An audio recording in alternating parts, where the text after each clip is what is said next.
Hello everyone, कैसे हैं आप सब? आशा करती हूँ अच्छे होंगे और खूब मन लगा पढ़ाई कर रहे होंगे। तो आज मैं गई थी अपने मम्मी पापा के घर। तो जब हम तीनों लोग बैठते हैं, मेरे मम्मी पापा को तो आप लोग देखे ही हैं, बहुत बुजुर्ग हैं। तो जब भी है, लेकिन हम लोग जब बैठते हैं तो अच्छी बातें करते हैं। मैं ये कोशिश करती हूँ कि अब इस उम्र में उनसे अच्छी बातें की जाए, और ताकि उन्हें खुशी मिल सके। मैं जाऊँ तो थोड़ा सा हंसी आए उनके चेहरे पे। तो मेरे पापा आज मुझे एक छोटी सी स्टोरी सुनाए, सफलता की कहानी। किसी की सफलता की कहानी, रियल स्टोरी है। मेरे पापा ने कहा कि हाँ, ये रियल स्टोरी है और ऐसे ऐसे हुआ। मुझे तो बहुत मोटिवेशन मिला। मेरे पापा मुझे आज भी मोटिवेट करते हैं। आप लोग मानेंगे, जैसे कहने के लिए कि मेरा एक बच्चा है खुद, लेकिन आज की डेट में मेरे पापा मुझे एक बच्चे के जैसे ट्रीट करते हैं। वो मेरा चेहरा देखते रहते हैं। अगर जरा सा भी उदास हुआ ना, तो वो समझ जाते हैं कि हाँ, इसको क्या चाहिए। और वो कहते नहीं है, करके दे देते हैं। मतलब इतना ज्यादा आज के डेट में भी ऐसा कुछ भी नहीं है कि लड़की है लड़का है, कुछ भी नहीं है। तो मेरे मम्मी पापा दोनों बहुत मानते हैं मुझे। तो वो स्टोरी ये थी, मैं ज्यादा समय नहीं लूंगी, मैं शॉर्ट में सुनाऊंगी, लेकिन बहुत ही अच्छी, अंत तक सुनिएगा। मेरे पापा ने बताया कि एक लड़का रहता है और वो जाता है तैयारी करने के लिए बाहर। अपने घर वालों से ये प्रॉमिस करके जाता है कि अब मैं तभी लौटूंगा जब मैं सफल हो जाऊंगा। तो कुछ पैसे लेके जाता है, लेकिन उसके घर की स्थिति ठीक नहीं रहती है और कुछ समय के बाद पैसे खत्म हो जाते हैं। वो तैयारी करता रहता है। अब समय ऐसा आ गया कि अब उसके पास 1 रुपया नहीं बचे और वो 2 दिन से भूखा था। उसके पास खाने को कुछ भी नहीं था, भूख से वो तड़प रहा था एक तरह से। अब वो क्या करे? वो घर पे फोन नहीं कर सकता था। तो वो एक होटल में गया। वहां पे वो होटल का मालिक बैठा हुआ था, सिर नीचे करके कुछ काम कर रहा था। तो उसने कहा कि वो लड़के ने कहा कि मुझे काम दे दीजिए, और जो भी काम आप करवाएं वो मुझे दे दीजिए, और मुझे बस भरपेट खाना खिला दीजिए। तो वो उस मालिक ने देखा नहीं उसके ऊपर, लेकिन ये बात उसने 2-3 बार कहा कि मुझसे जो भी काम करवाना है करवा लीजिए, लेकिन मुझे खाना खिला दीजिए। तो उसने कहा कि एक प्लेट थाली लेके आओ इसके लिए। भाई, इतने बड़े होटल का मालिक है, उसके लिए बड़ी छोटी सी बात थी किसी को खाना खिलाना। तो उसने 1 प्लेट खाना मंगाया। इसने बड़े अच्छे से खाया, भरपेट खाया। और इसके बाद इसने पूछा कि भाई, अब काम बताइए, क्या काम करना है? तो होटल के मालिक ने कहा कि कोई काम नहीं है, तुम जाओ। तो ये एकदम अड़ गया, नहीं आप काम बताइए, मैं बिना काम के खाना खाऊंगा नहीं, पहले आप बताए होते तो मैं खाया ही नहीं होता। तो मालिक ने कहा कोई काम नहीं है भाई। एक सामने ना टेबल पे एक और बैठा था, अमीर घर का लड़का बैठा था, अच्छा अच्छे घर का। तो वो बैठा था, सुन रहा था ये सारी चीज। तो कहा कि अरे भाई, क्या हुआ? नहीं कोई काम है तो कोई बात नहीं है, देखो मैं तो आया हूँ, मैंने भी तो आया था परीक्षा देने के लिए, परीक्षा टल गई है, मुझे कोई बात नहीं है, मेरे मम्मी पापा मेरा खर्चा देते हैं, कोई दिक्कत नहीं है। तो कह रहा था तो अब तुम क्या करोगे? तो कह रहा कि अब मैं जाऊंगा यहाँ से, दिल्ली निकल जाऊंगा तैयारी करने के लिए। तो इस लड़के ने सोचा कि भाई, एक बार इससे बात करके देखते हैं, मैं इसके साथ दिल्ली अगर निकल जाऊंगा तो मैं भी कुछ ऐसा तैयारी करके एक जगह मिल जाएगी मुझे, और वहां से मैं कर सकता हूँ। तो उसने उससे बात की कि मैं भी तुम्हारे साथ चलूँ। तो पहले तो लड़के ने सोचा कि ऐसे कैसे? तो उसके मम्मी पापा थे, वो बोले ठीक है, लेते जाओ। तो उसका काम बन गया। वो जो दूसरा लड़का था, अमीर घर का लड़का था, वो उसको अपने साथ दिल्ली लेके चला गया। अब ये, भाई दिल्ली जाने से थोड़ी ना कुछ होता है। कहीं भी आप कोचिंग ज्वाइन करने जाएंगे तो वहां पर पहली बात पैसे की होती है। तो अमीर घर का जो लड़का था, उसका तो एडमिशन हो गया कोचिंग में, लेकिन इसके साथ फिर दिक्कत आ गई कि इसका फीस कौन भरेगा। तो फिर ये वहीं पे ये बात कहता है, इसके दिमाग में यही था कि भाई मेरे पास पैसे नहीं है, मैं घर पे फोन तो करूंगा नहीं, लेकिन मुझे जॉब तो करना ही है, मुझे तैयारी करनी है। तो मुझसे जो काम करवाना है करवा लो, लेकिन मुझे पढ़ने दो।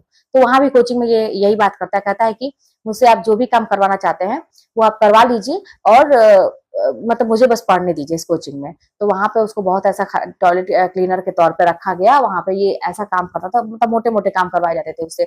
वो दिन भर काम करता था, वहीं पे क्लास वगैरह भी अटेंड कर लेता था थोड़ा बहुत, और रात में पढ़ाई भी करता था। इस तरह से कुछ दिन तक चला।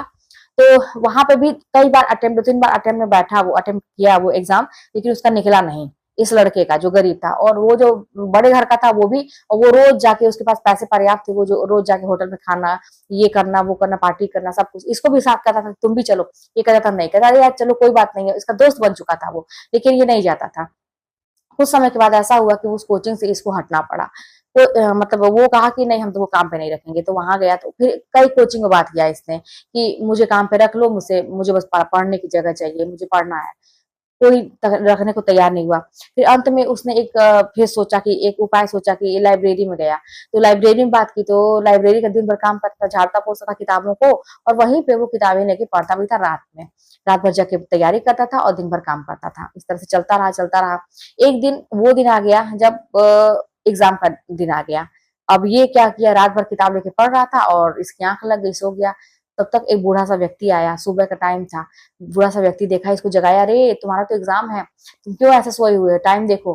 तो ये कहता अब तो मेरा एग्जाम छूट गया, अब मैं जा ही नहीं पाऊंगा, लेट होएगा, कोई बात नहीं तुम जाओ। मतलब समझिए कि भगवान किसी को भेजे हेल्प करने के लिए। तो वो कहे कि अभी टाइम है, तुम चले जाओ तुरंत तैयार होके। वो गया, भागते-भागते गया और वही वो समय था कि उसने एग्ज़ाम क्लियर कर लिया, उसका सिलेक्शन हो गया। फिर वो अपने घर पे फ़ोन करता है, फिर वो तब मुँह दिखाता है अपने घर पे कि भाई जब वो सेलेक्ट हो गया। तो एक छोटी-सी स्टोरी ये, जैसे इससे ये ना कि जैसे लोग कहते हैं कि मैं थक जाता हूँ, कैसे काम करके कैसे जॉब करके किया जाए, रियली में ऐसा बहुत सारे लोग हैं। ये तो मान लीजिए कहानी आपको हो सकता है काल्पनिक लगे, लेकिन बहुत सारे लोग ऐसे हैं जो काम भी करते हैं और साथ में तैयारी भी करते हैं। वो आपके ऊपर होती है कि आपको ज़रूरत कितनी है। वो जो उसका दोस्त अमीर रहता है वो कहता है अरे यार नहीं निकलेगा तो कोई बात नहीं, मैं इसकी तैयारी कर लूँगा, उसकी तैयारी कर लूँगा, नहीं निकलेगा तो कोई बात नहीं है। ये कहता था कि नहीं मुझे तो वही जॉब चाहिए, मुझे तो किसी भी कीमत पे छोड़ना नहीं है। तो इसको कितनी ज़रूरत थी? आप सोच सकते हैं ना कि ये इसके पास खाने को पैसे नहीं थे। ये काम कर करके तो ये ऐसी ज़रूरत जब होती है ना तो इंसान कुछ भी करता है। तो यही चीज़ें। तो फिर और भी बाकी चीज़ें जैसे पापा में मेरे जैसे ब्लैक एंड व्हाइट कोई आता है उसपे सुधीर चौधरी एक हैं जो न्यूज़ एंकर हैं।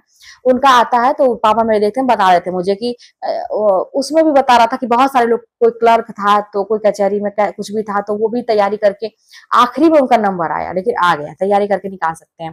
फिर एक कोई था ऐसा कर्मचारी था जिसको उसके ऑफिसर ने बहुत डांटा, उसकी गलती नहीं थी तब भी उसके ऑफिसर ने उसे बहुत डांटा। उसने उसी दिन प्रण किया कि अब मैं ये जॉब तुरंत छोड़ दूंगा और मैं उससे कहा उसने अपने बॉस से कि मैं एक दिन इतना मेहनत करूंगा कि मैं आपका भी बॉस बन के दिखाऊंगा।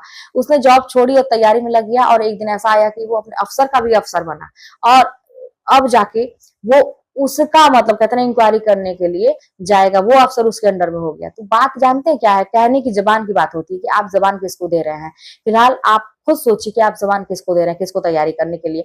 क्या करना है, क्यों करना है, आप खुद सोचिए। अपने आप को ज़बान दीजिए, क्यों करना है? वजह बनाइए, ज़रूरत बनाइए। बाकी चीज़ें सब आपके हाथ में है। हाँ, मुझसे एक क्वेश्चन और किया जाता है, बार-बार आ रहा है, सीटेट की तैयारी के लिए आता है। तो सीटेट तो देखिए मेरा तो निकला हुआ था। सीटेट में आप लोग कह रहे हैं कि नहीं निकलता है, क्या करना चाहिए? तो मैं क्या करती थी, जैसे बीएड की जितनी किताबें होती थी, वो मेरी तैयार रहती थी। मैंने बीएड भी बड़े मतलब मेहनत से किया था। तो वो सारी किताबें मैं पढ़ती थी। मैं उसी से पढ़ती थी, ऐसा अलग से कोई नहीं लेती थी किताब को कि पढ़ने के लिए। हाँ, ये आपको मैं बता सकती हूँ जैसे अरिहंत की या और भी किसी पब्लिकेशन की मैं बताऊँ। अरिहंत की तो मेरे पास थी, जो कई साल के ना क्वेश्चन होते हैं और हर सीटेट ही नहीं मतलब अलग-अलग उसके भी होते हैं, स्टेट के भी होते हैं क्वेश्चन उसी टाइप के।